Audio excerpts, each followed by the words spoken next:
glass gets very, very cold so that the water vapor can freeze to it from the inside.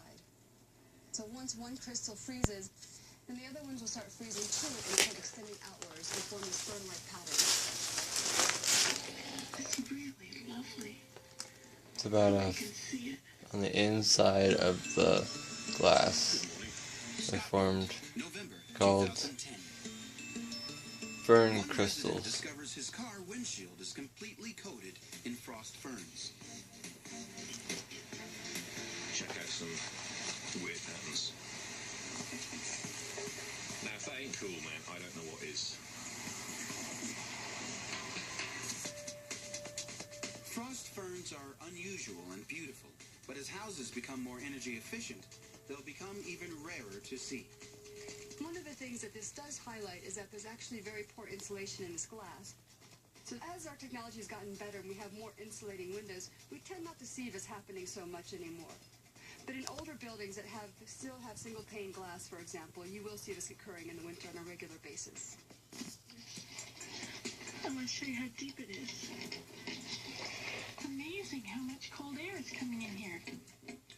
So if you're unlucky enough to live in a badly insulated house, you might be, on the other hand, just lucky enough to spot these fabulous frost ferns.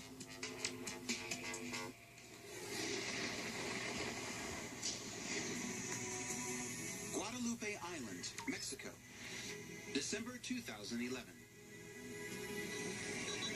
Circling in the atmosphere high above the Earth, a satellite sends back images of an intriguing cloud pattern. Beautiful wave-like shapes known as Carmen vortex streaks are forming in the clouds downwind of the island. Meteorologist Mike Chalinas is fascinated by these unusual cloud formations. So the Carmen vortex streak clouds, I think, are really cool to look at because you see sort of this buffet or cavalcade of different types of cloud. So an actual vortex cloud from space looking down would almost look like a big, really tight question mark, with the long part of the question mark coming right after the back of the island, or in the lee or wake of the island, and the curlicue a little further down, out away from the island. These spectacular patterns are first observed in a wind tunnel more than 100 years ago. In 1911, Hungarian Theodor von Karman makes a remarkable discovery. Repeating patterns of swirling vortices are caused by fluid flowing around a stationary object. The same principle can be applied to airflow. As wind encounters a barrier, in this case an island big enough to disturb the airflow, the wind changes speed and direction. As it reaches the leeward side of the island, vortices form that can be seen in the clouds. The action repeats to form the distinctive Carmen vortex streak.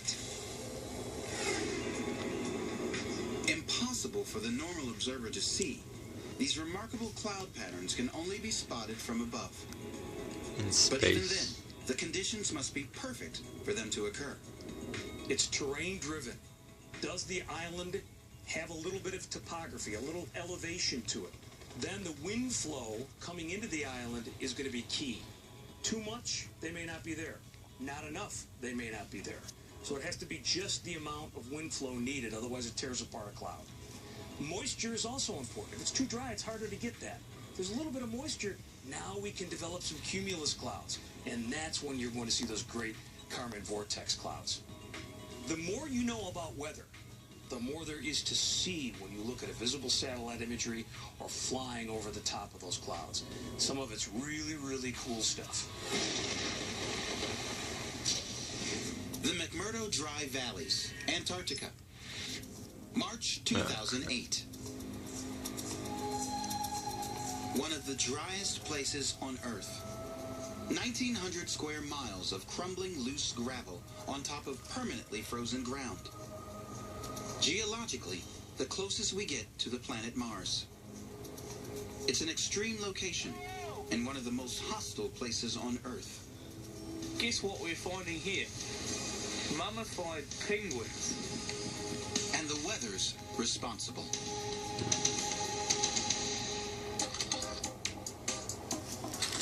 did this barren desert evolve when it's surrounded by the snow and ice of Antarctica? One key factor are the mile-high trans-Antarctic mountains, which surround the valleys and cut them off from the ice sheet. But it's the weather that supplies the killer blow. As Julian Struve explains. So one of the reasons why the dry valleys of McMurdo are so dry has to do with his very, very strong katabatic winds, which can reach wind speeds of 200 miles per hour. Antarctic katabatic winds are formed when high-density cold air is pulled down by the force of gravity. And as these winds roar down through the valleys, they heat up and evaporate any water, snow, or ice that lie in their path, creating a scoured, hyper-arid surface. There's probably a better way to There are several lakes, but because the water is now so concentrated, one of them is 18 times saltier than seawater. Twice as salty as the Dead Sea. Don Juan Pond, the saltiest body of water in the world. Nothing Yeah, other than the preserve most basic the organisms penguins, can survive too. in such a hostile location.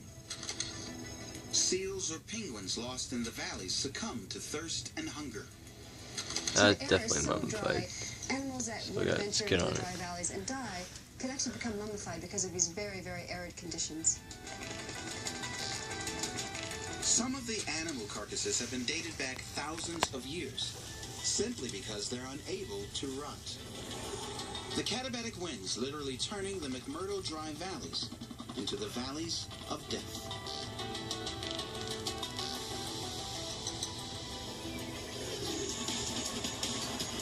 Coming up, we check out diamonds in the sky.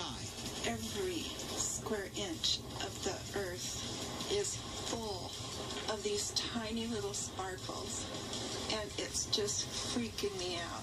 An enormous flying flag of clouds. It's as if some mountain climber has climbed up to the top of the mountain and placed this white, unfurling, fluttering banner. And the incredible sight of snow in the dry Arabian desert.